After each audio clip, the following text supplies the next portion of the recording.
Olá, os números assustam. 45% dos jovens entre 13 e 19 anos envolvidos em acidentes nas capitais brasileiras haviam ingerido bebida alcoólica. E os motoristas alcoolizados são responsáveis por 65% dos acidentes fatais em São Paulo.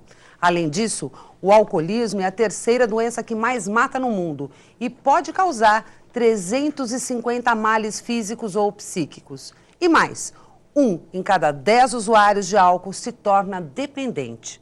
Alcoolismo, esse é o tema do Saúde e Vida de hoje. Participam do programa o deputado Edson Ferrarini, do PTB, Ana Cristina Fulini, coordenadora terapêutica da Clínica Maia, e a psicóloga Triana Portal.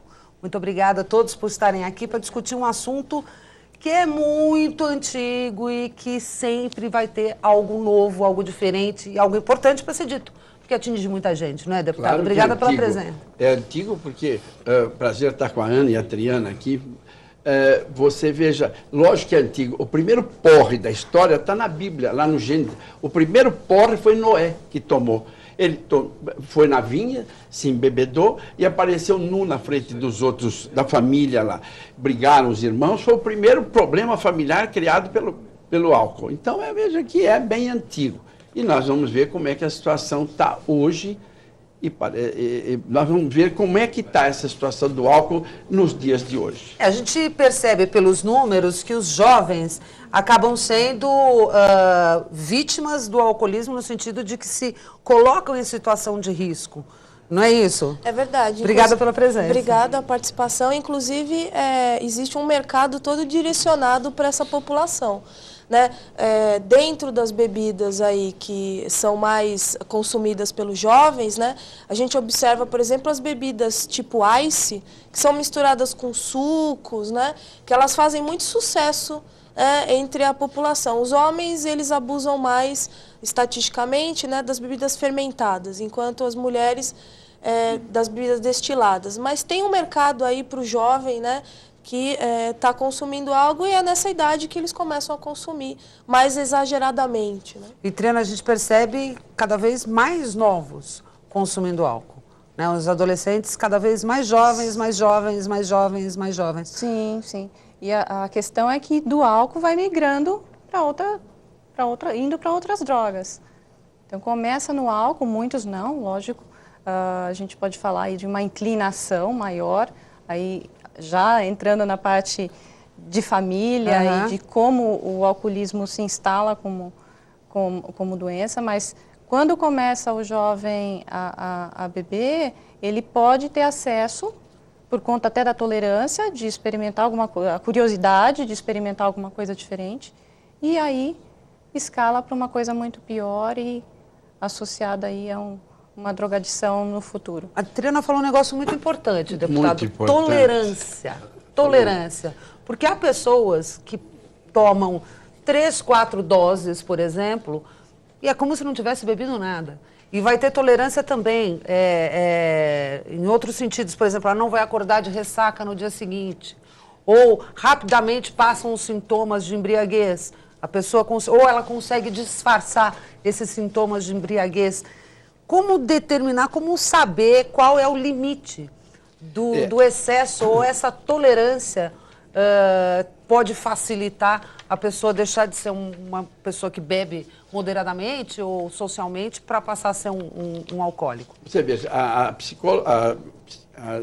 psicóloga Triana, ela abordou uma coisa muito interessante, que o álcool, ele é considerado já o primeiro degrau das drogas. É uma droga. É uma droga, não tem jeito. A maconha é a primeira droga ilícita, é o primeiro passo para as drogas ilícitas. Antes da maconha você tem o álcool, você tem o fumo, você tem a cola de sapateiro que eles começam a usar. E o problema do álcool, o que o fabricante quer é vender. Ele quer vender. Como disse a Ana, o jovem está sendo induzido pela propaganda, que ela é muito forte no Brasil, né? Se não fosse tão importante, não custaria uma fortuna, 30 segundos no Jornal Nacional. Então, o que o fabricante quer é vender. Então, ele vai mascarando, vai colocando ice, vai colocando outras coisas da bebida. Agora, o que vai acontecer também é o seguinte, de cada 10 pessoas que bebem, como você disse na apresentação, não se sabe por quê, o mundo não tem explicação, porque vai ser alcoólatra. Não se tem explicações para isso. Eu já participei em vários congressos, uns falam que é genética, outros... E até nos meus pacientes, que 50% praticamente o pai bebia. É genético? Não. Para mim é um comportamento aprendido. Ele aprende com o seu herói. O meu herói bebe. O pai está vendo televisão e fala... Mas aprender a beber não quer dizer que ele vai se tornar um alcoólico ou alcoólatra. Aí vem um outro problema. O meu herói bebe, então já estou induzido. O pai está vendo televisão, fala, filho, pega uma garrafinha de uísque ali pro pai, pega um gelinho ali, manda a mãe fazer uma caipirinha. Meu herói bebe. Daí, o que vai acontecer? De cada 10 que bebe, vai ter compulsão por beber, que não se sabe quem é. Então, todo esse contexto está levando... E propaganda, e dá-lhe propaganda na televisão. Quer dizer, tudo isso está fazendo com que o Brasil seja um dos países que mais consome álcool no mundo. Agora, na próxima, o que é ser alcoólatra? Você pode me perguntar. O que é ser dependente? O que é ser alcoólatra? Tem uma tolerância também. Por exemplo, no meu livro, eu faço a seguinte definição.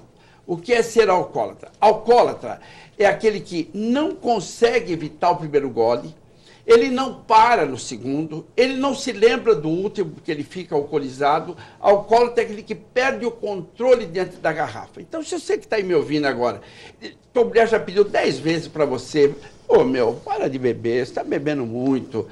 Ou o filho que está chegando alcoolizado vários dias da balada, este tem toda a chance de já ser um alcoólatra. Mas, coronel, existe uma dificuldade muito grande em as pessoas reconhecerem que estão além da conta. E a família mesmo, porque tem a questão do estigma.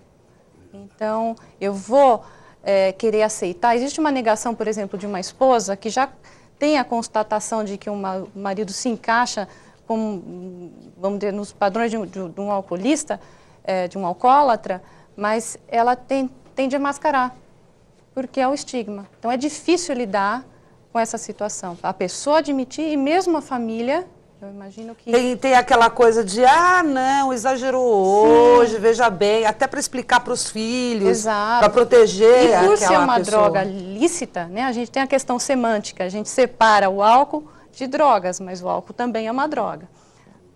E essa divisão semântica, aí fica a questão do álcool como uma coisa permitida socialmente.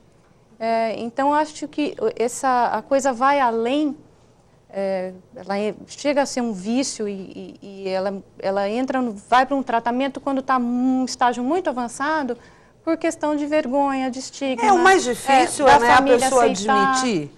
Mesmo ela já, por exemplo, internada, ou seja, ela vai ser internada porque ela chegou à conclusão de que ela está exagerando. Um dos sintomas, inclusive, é a negação.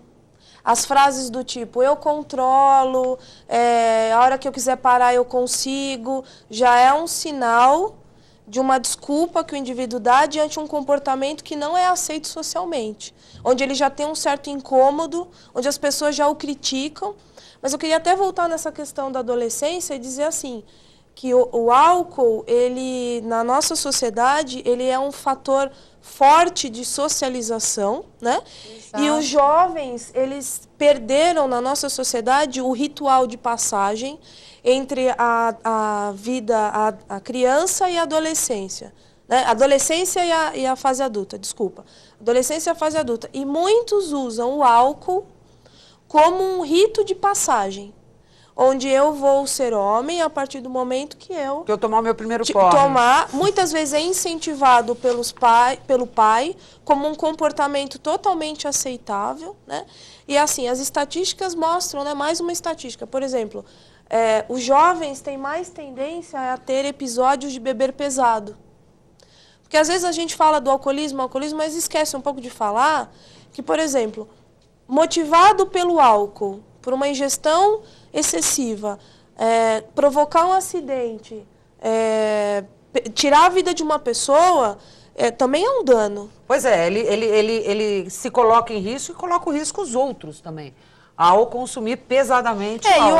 E olhar para o alcoolismo como uma coisa assim. Às vezes a gente olha que a pessoa lá com 40 anos, depois dessa idade, começa a ter danos. Porque a droga, ela é silenciosa. O álcool vai causando problemas, só que é diferente de outras drogas, como, por exemplo, crack, que logo em um ano o indivíduo já tem uma perda muito grande social, moral, sim, afetiva, física, né? O alcoolismo não, é uma doença silenciosa. Então, dizer isso para as pessoas também, né? Que um episódio de beber pesado, que é dito dessa forma, inclusive, também pode trazer muitos riscos. Ele, né? metaboliza com mais facilidade enquanto é jovem e no dia seguinte ele tem uma ressaca menor, ele está mais ele em mais forma, tolerante. ele tem mais força. Mais né, resistência, e assim exatamente. que vai acontecendo.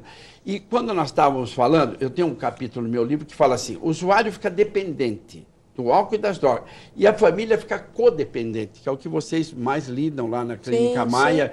A E devastação da família. a Triana também.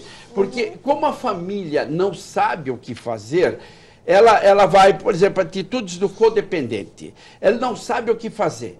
O marido bebeu, ele no dia seguinte não consegue levantar, a mulher liga para a empresa, fala, olha, ele passou mal hoje, a nossa filha ficou doente, ele levou no pronto-socorro.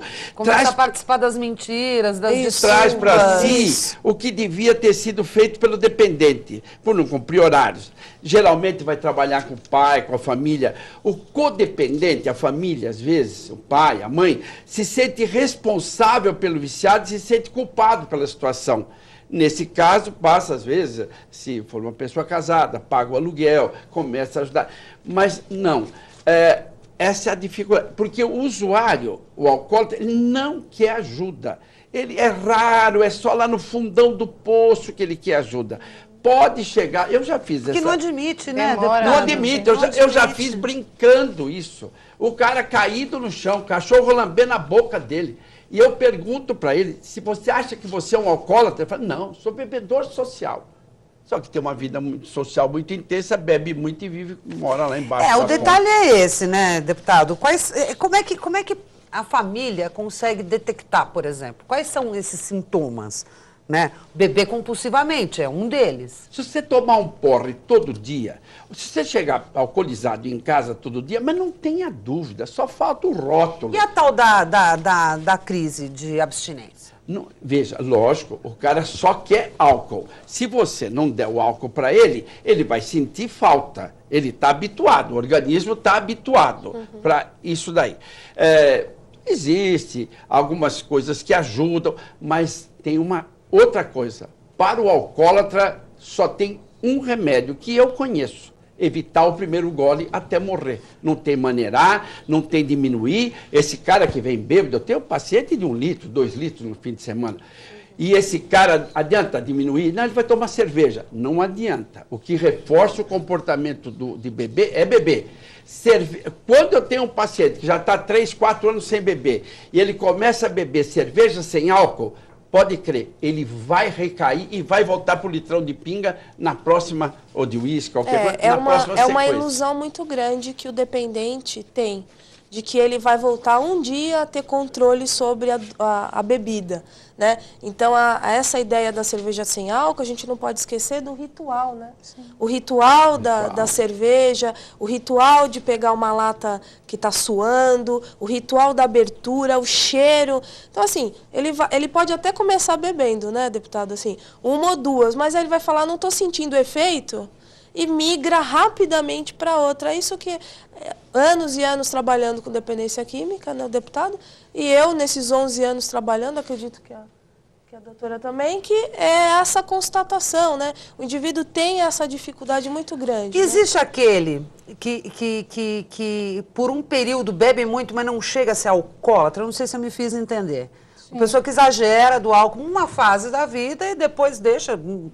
Nem para de beber, mas... Provavelmente essa pessoa não tinha nunca uma inclinação. Uma inclinação um alcoólico, nunca foi alcoólatra. Ele exagerou não tem uma inclinação para qualquer tipo de vício. Entendi. Você pode, acho que os vícios eles têm aí uma base comum, então você pode dizer assim, eu vou a Las Vegas, mas eu não vou ficar jogando o dia inteiro. Uma pessoa pode jogar uma vez porque faz parte de um contexto, do cenário ali, mas ela não vai. Outra pessoa pode sentar ali, ela tem inclinação para o vício e ela se perder ali. Então, com o álcool, eu creio que tenha pessoas que têm uma vida social mais intensa, então vai em várias festas. E toma um porre esporádico. E toma um porre esporádico, ou toma, se todo fim de semana tem uma festa, então tem o vinho aqui, a cerveja ali, ou o uísque ali, enfim. Mas que ela não tem a inclinação, então ela talvez não venha a se tornar um alcoólatra. Mas isso não imuniza, né? Ter um episódio de beber pesado na vida não significa que, então eu posso abusar que... Não, eu só estou perguntando se existe essa possibilidade da pessoa se tiver uma mudança na vida dessa pessoa. Exatamente. Então, suponhamos, uma mulher, o que a gente vê hoje, muitas mulheres, depois dos 40 anos, bebendo. Então, essa mulher, ela tinha uma vida social, frequentava várias festas, chegou aos 40 anos, o marido se foi com uma mulher mais nova, os filhos foram fazer faculdade, saíram de casa, tem a síndrome do ninho vazio. O que sobra para essa pessoa? Então, essa pessoa pode aí entrar... Juntar muitos fatores. A depressão, toda a problemática momentânea daquela vida e acabar se tornando um alcoólatra. Se o cidadão tomar, por exemplo, o time dele ganhou, imagine, o Corinthians esse ano não ganhou nada, ganhou um título lá, o cara é corintiano, feliz, ele bebeu e tal, ficou de fogo e tal, bom, tolerável. Agora, se ele bebe porque o time dele ganha, porque o time dele perde, porque o time dele empata... Porque o time dele não joga, porque o time dele vai jogar hoje, esse já é o alcoólatra. Mas daqui a pouco a gente volta falando mais sobre alcoolismo, sobre o que é essa doença, é uma doença, como diferenciar de outras situações e como tratar. Afinal, muita gente pode estar pensando que tem alguém próximo, um amigo, um familiar que está precisando de tratamento. Mas a gente fala disso daqui a pouco.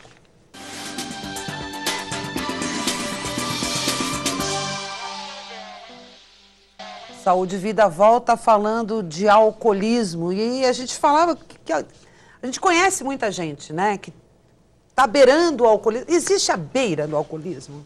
Uma pessoa que não é alcoólatra ainda, mas está à beira, como perceber isso? A gente diz que existe uma linha muito tênue que separa um abusador de um dependente. E muitas vezes o indivíduo ultrapassa esse limite e não tem essa percepção, principalmente porque ele está ingerindo muito álcool, né? Então ele já tem a sua percepção alterada da realidade por ingerir várias vezes a substância. Inclusive é um fator até interessante saber se você é dependente de alguma coisa ou não. Tira isso. Será que eu sou dependente de café? Será que eu sou dependente de compra? Será que eu sou dependente de chocolate? Será que eu sou dependente do meu filho, do computador? Né? Tira. E vê como é que você se sente, né? Em geral, essa linha ela é muito sutil. A crítica vem das pessoas de fora. Muito mais do que do próprio indivíduo, como o deputado disse. O indivíduo tem mais dificuldade de reconhecer que ele já ultrapassou essa linha. Indivíduo, aí depois a família tem dificuldade de reconhecer, quem vai perceber é fora mesmo, Às vezes o chefe. O chefe, o companheiro de trabalho. Inclusive os RHs agora, né? A gente tem muito contato lá na Clínica Maia de RHs que estão encaminhando indivíduos para o tratamento, porque está chegando no trabalho alcoolizado. É uma doença, né? E precisa de tratamento, então eles encaminham para o tratamento, né? Que é um avanço, né? Antigamente era considerado aí um problema moral, né? De falta de vergonha, de ser vergonhice, safadeza, né? Então, mas ainda é. Muita gente ainda não entende como doença. É verdade. Eu tenho paciente internado 45 vezes. Vou repetir para não achar que eu me enganei. 45 vezes por causa do álcool. E ele é capaz de comoventes afirmações contra o álcool e tal, mas ele não consegue porque a dependência dele é grande. Você não tem um remédio, uma injeção no mundo inteiro. O laboratório que descobrir esse remédio fica milionário. Você vai ter que fazer de uma forma que o cidadão entenda que o primeiro gole é o maior inimigo dele. É difícil, como estava dizendo a doutora Ana, você ter ele tem vontade de beber, mas ele tem que evitar o primeiro gole a qualquer custo.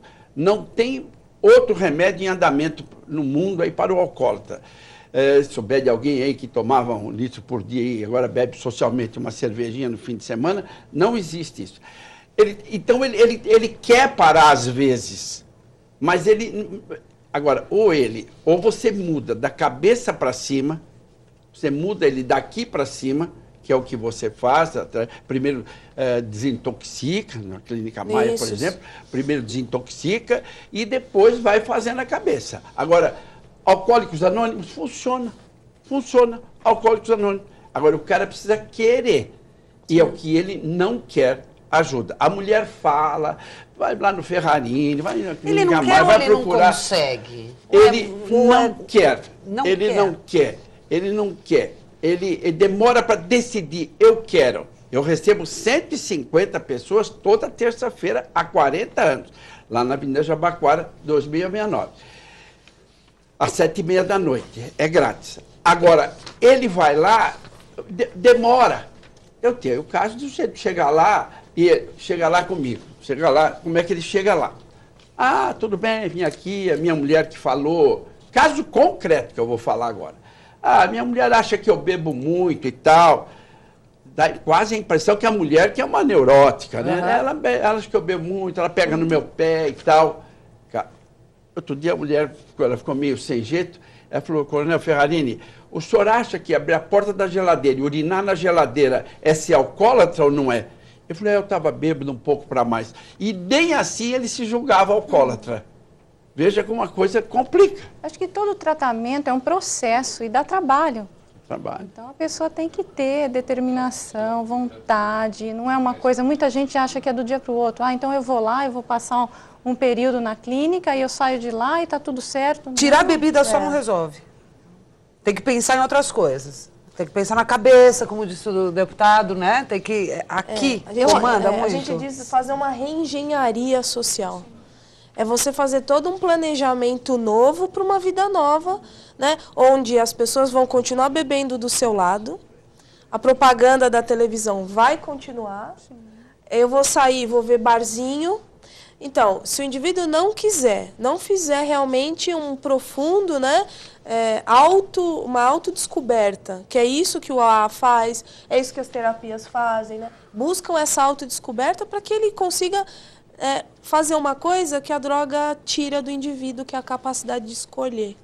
Mas o AA, eu ainda tenho aí uma crítica, né, da questão religiosa envolvida, a questão que, vamos dizer, eu não sei se eu posso falar dessa maneira, mas cria-se quase que uma seita, então a pessoa acaba ficando dependente do serviço ou de transportar a responsabilidade para Deus, ou seja, para a crença que ele tiver. Então, eu dependo de um terceiro para mudança. Mas é melhor do que beber. Sim, é um caminho, é um caminho. Digo assim, a eficácia não é, vamos dizer, 100%, existe uma porcentagem... 50%. Então, esses 50% talvez sejam pessoas que não consigam, vamos dizer, viver dentro de... Não deixa de ser uma negação. Porque você não está entrando em contato consigo mesmo e fazendo uma mudança profunda. Você está transferindo essa mudança para um grupo, né, ou para Deus. E ainda o AA tem um cunho um pouco conservador de dizer que a culpa ainda ele é culpado. Não é só o alcoólatra que tem esse problema. Isso é um problema do ser humano, de não querer olhar para dentro dele mesmo, muitas vezes, e reconhecer as suas fraquezas, as suas... E dependendo do paciente, eu acredito que uma terapia muito profunda talvez piorasse. Traz outros problemas à tona.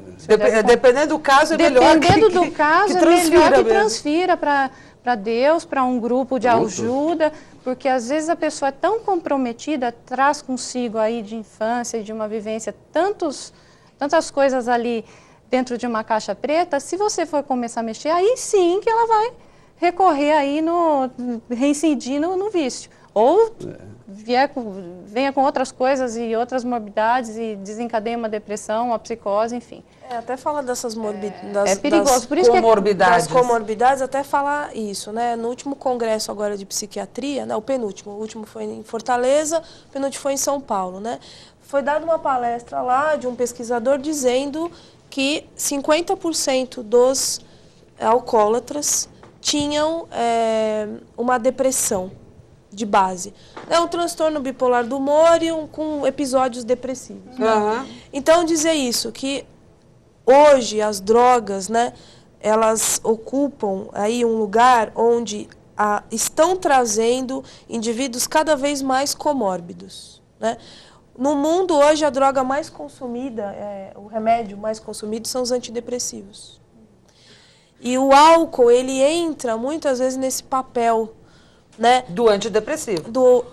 Para aliviar o estresse. Alivia, só que aí piora, porque o álcool também é um depressor do sistema nervoso. Ele tem um papel, a princípio, ele causa uma euforia, mas o grande domínio do álcool sobre o cérebro é causar uma diminuição da atividade cerebral. Então, esse indivíduo, ele piora ainda mais o seu quadro depressivo com uma sensação falsa de melhora, quando ele ingere. Mas, na verdade, é porque ele está apagando a realidade, então ele não sente nada. Ele anestesia essa realidade. E dizer isso, assim, que os comórbidos estão em maior quantidade. Hoje, uma clínica para tratamento de dependência química, ela tem mais a cara, nos últimos anos, de um hospital psiquiátrico clássico que atende comórbidos como transtorno de ansiedade, transtorno de pânico, transtornos de humor, depressão, do que simplesmente só a desintoxicação. Depois da desintoxicação, aparecem as outras doenças. E cada vez mais. Não é só desintoxicar. Agora, com o álcool e a droga, tudo isso agrava. Claro. Claro, o segredo da vida, quando é que o cidadão tem alta numa terapia, quando ele deixa de ser aquilo que ele não é para ser aquilo que ele é. Tudo bem. Qual é a magia da vida? É você aprender a viver bem da pele para dentro. Você viver bem com você mesmo. Essa é a magia da vida. E as pessoas, ser feliz, é quando você aprende a agradecer as coisas que você tem e tal, que é diferente do sucesso, que é obter as coisas. No caso do alcoolismo, a esposa que estiver nos assistindo, ela diz assim, pô, meu marido bebe, e muitas são assim. Se ela chegar para ele e falar, olha, eu assisti hoje lá na TV Assembleia, e o programa era muito bom, e meu amigo, meu marido, vai você no Alcoólicos Anônimos, vai lá na Clínica Maia, vai numa consulta, né? Faz uma consulta com a doutora Triana. Não, vai a família primeiro, para aprender como é a linguagem do alcoólatra, porque não adianta você falar. O alcoólatra, quantas vezes eu falo para o paciente, num determinado momento, quantas vezes você envergonhou o seu filho? Ele teve vergonha de ser seu filho. Ele pensa, quer dizer, começa a mexer muito no interior dele. Então, nós podemos mudar. Seu filho pode passar a ter orgulho de você. E assim vai mexendo cada vez mais forte. Agora, frequenta Alcoólicos Anônimos, de um jeito ou de outro, para você entender. A família, é que a dona de casa nessa hora já está cheia, ela não suporta mais, ela fica ali. Agora, vai primeiro a família para aprender a lidar com o problema e depois, se você for fazer uma consulta com a doutora Triana, vai primeiro a família para aprender a linguagem do alcoólatra, saber que ele não é um mau caráter, ele vira o monstro. E a droga e o álcool também tem uma coisa interessante. Geralmente, o sujeito não começa a beber nem usar droga porque tinha problemas. Ele tinha problemas, tinha lá um problema. Não. Ele tem problemas porque usa a droga e bebe. Muitas vezes o cara está atolado, já foi preso. A hora que ele deixa da droga, você resolve 80%, 70% dos seus problemas da hora. Quer dizer, a mulher deixa de ter vergonha, você não tem mais dívida, você não tem aquela compulsão de buscar droga de manhã, você não tem...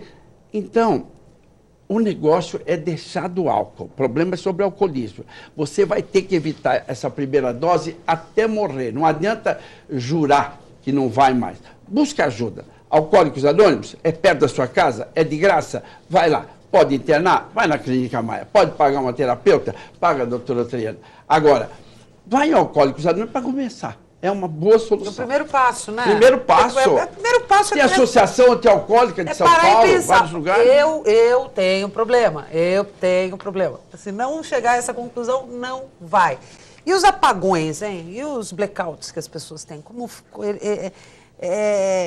é muito comum a gente achar que... eu bebi muito, eu vou ter um blackout. Não é assim. Já é um sintoma? Já pode ser? Sim, já de uma pessoa que já bebe há algum tempo, né? Como é que você explicaria isso, Ana? É assim, o blackout já é um sintoma de intoxicação, é uma reação do organismo a uma intoxicação. Assim como o vômito é uma reação a alguma coisa que fez mal para o estômago. Quem está reagindo é o estômago. O blackout, quem está reagindo? É o sistema nervoso, é o cérebro do indivíduo. É dizendo, olha, eu não suporto, eu não aguento, né? Isso te faz mal. O cérebro dando sinais, o corpo dando sinais de que aquilo é danoso ao funcionamento. Porque o normal seria não esquecer. Esquecer faz parte do envelhecimento. Todo dia a gente acorda um pouco mais velho. Todo dia a gente acorda diferente. É normal, com qualidade, com saúde. Agora, o blackout do alcoólatra é não saber aonde ele acordou no outro dia, ter dançado em cima da mesa, causado constrangimento a si e a terceiros, na geladeira. Não saber onde guardou o carro, ver o carro todo amassado, não ter nem ideia por onde passou, em quem bateu, se matou alguém. Então, o blackout é um dos sintomas de intoxicação. Já é um problema? Já é um problema. Mas além do blackout, eu acho que dos blackouts, os pacientes em tratamento ou que ainda não chegaram à conclusão de que são alcoólatras, eles são pessoas mais esquecidas, são pessoas que têm menos cuidado com a aparência, acabam sendo aquelas pessoas mais isoladas, dispersas. Então, os pequenos esquecimentos, perdi a minha bolsa, perdi o meu óculos, ou bati na hora de sair da garagem, mesmo não estando alcoolizado naquele momento, a pessoa fica, vamos dizer, a coordenação fica alterada, comprometida. Porque isso se o indivíduo for um indivíduo saudável, imagina um indivíduo que já tem um problema, né? Então, o indivíduo, por exemplo, a gente sabe assim de pessoas que acabam falecendo e você fica assim, nossa, mas faleceu jovem, será que não foi droga? Porque às vezes o indivíduo já tem um mal e o álcool rapidamente mata esse indivíduo. Né? Então a gente também às vezes fala assim, o alcoolismo demora um tempo. Tem pessoas que são alcoólatras, que bebem há pouco, vamos dizer, comparativamente menos do que aquele que é alcoólatra há muitos anos e já tem danos piores do que aquele, né? Mas ele teve danos anteriores, por exemplo, ele começa a ter fezes escuras, ele começa a ter muita gastrite, à medida que o tempo passa, realmente ele vai ter o delírio tremens quando ele acorda. Então, tudo isso vai chegar no apagão. E nós estamos lidando com uma coisa aqui em cima que chama cérebro, que a humanidade, a medicina, a psicologia, disso tudo se domina no máximo 10, 15% por inteiro das doenças mentais.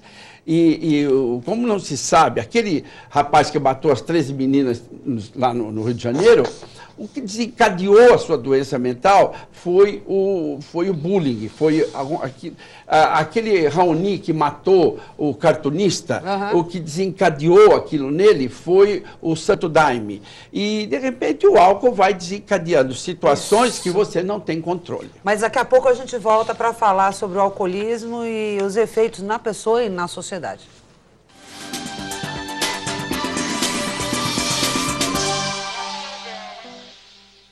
Saúde e Vida volta hoje falando sobre o alcoolismo.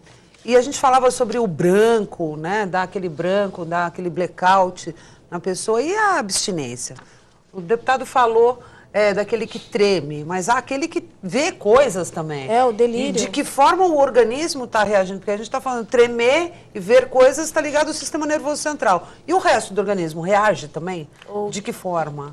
principalmente os órgãos por onde o álcool passa. Então, o sistema digestivo fica comprometido, então... Não, mas a falta, eu estou perguntando a falta do álcool, da abstinência. A abstinência, o indivíduo, ele pode chegar a óbito, coma, né, e óbito, porque o organismo entra num caos total, vamos dizer assim, onde ele tem que ser medicado, muitas vezes, né, para evitar entrar em óbito, né? Então, compromete o sistema nervoso, o coração, e pode levar a óbito, sim. Bem grave. Quando a gente pensa em drogas, em abstinência, a gente lembra sempre daqueles filmes americanos, a pessoa se contorcendo, passando mal dias e dias e dias. Isso ocorre no caso do alcoolismo também, deputado? Ocorre. A pessoa pode ficar dias para conseguir se desintoxicar e se livrar da dependência que causa a síndrome da abstinência? Claro, assim, é o mesmo que o cigarro. Você fuma, o cigarro vai continuar circulando no teu organismo. E é por isso que as pessoas recaem. O cigarro ele vai mandar aquelas mensagens. E você vai entrar nessa. Eu estou engordando, eu estou gordo. É mentira, é para você voltar a fumar. Você vai dizer, estou agitado, estou muito nervoso. Mentira, é justificativa para você voltar a fumar. Eu estou engordando porque eu estou comendo muito agora. Mentira. E o álcool vai dar essas mensagens também para você. Como disse a doutora Ana, se você tiver em determinados momentos, quando você está com delírio tremens, em alguns dias, se tiver, tem que ter um médico para te dar um remédio para você contornar. Mas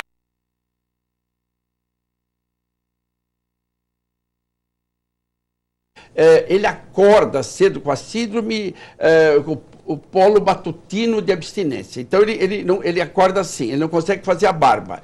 Então, ele bebe para poder equilibrar. Bota a glicose no organismo dele e ele consegue fazer a barba. Então, ele bebe porque treme porque bebe.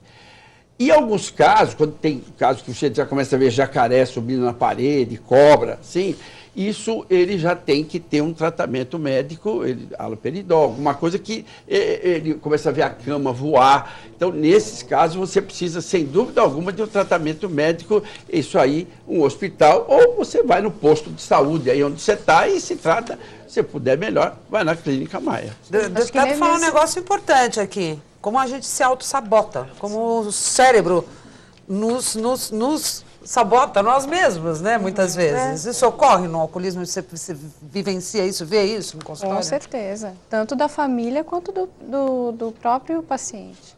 Agora, uma coisa que eu queria, saindo um pouco do que você ia, no assunto que você ia entrar, mas assim, o álcool talvez escolha algumas profissões. Eu tenho um colega próximo que trabalhou um tempo no Hospital Cruz Azul e disse que, assim, entre os policiais existe uma taxa muito grande de alcoólatras. Os ferroviários, né? Coveiro eu não sabia, mas... Pintor, o coletor de lixo, por exemplo, os garis, tem muitos deles que bebem. Então, algumas profissões. Parece que tem algumas profissões que tem aí uma tendência maior a levar isso, então talvez por condições de trabalho, enfim.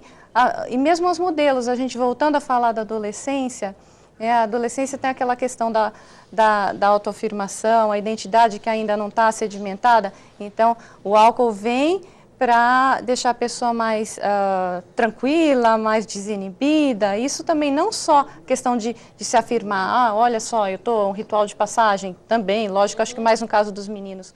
Mas aquele adolescente tímido, ele bebe um pouquinho para se soltar e para poder interagir com a turma. Falou de modelos, o álcool é calórico. Pois é. Tem gente que substitui mesmo, assim, tipo, eu tomo um uísque aqui, mas aí eu também não como, né? O que eu ouço é que as meninas modelos, elas fazem ingestão de álcool para inibir a fome.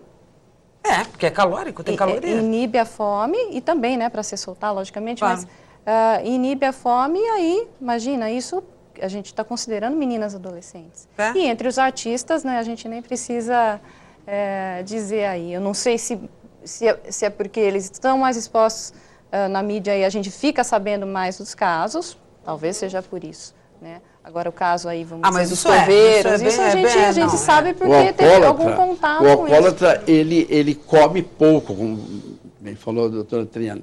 Eles comem pouco e acontece o seguinte, ele fica muito fraco, porque ele come pouco, mas o álcool, a caloria, a glicose, ela dá a sensação de saciedade. Claro. Ele tem uma sensação de exatamente, foi essa que eu saciedade, pergunto, inclusive. mas ali não tem vitamina nenhuma. Não, então ele vai fica ter fraco, problema. daí uma doença qualquer, uma pneumonia, Vai uma ter coisa, pode ser muito agravada por essa Vai debilidade ter orgânica que ele problemas tem, porque ele não nutricionais. come. O alcoólatra chega uma fase da vida em que ele come muito pouco ou quase nada, substitui pelo álcool. Aliás, o tratamento para alcoolismo inclui o nutricionista.